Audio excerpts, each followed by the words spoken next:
हलचल न्यूज़ में फैज़गंज का रिपोर्ट कयो वियो। वफ़ा सद्दाम लाशारी।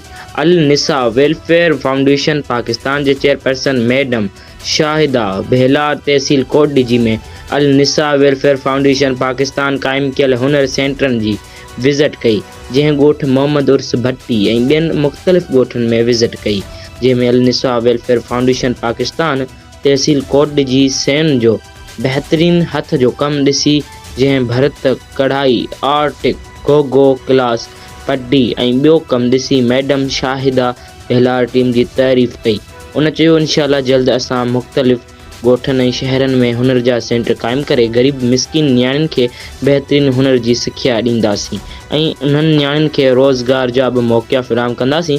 अल Nisa welfare foundation Pakistan chairperson madam Shahida Behlar media सां ॻाल्हाईंदे चयो, असांजो मंशूर आहे ग़रीब मिसकिन बेवा औरतुनि जी मदद करणु। इंशाअल्लाह असां पंहिंजी महिनत खे जारी रखंदासीं ऐं असांजी टीम जो हुनर बहितरीन आहे।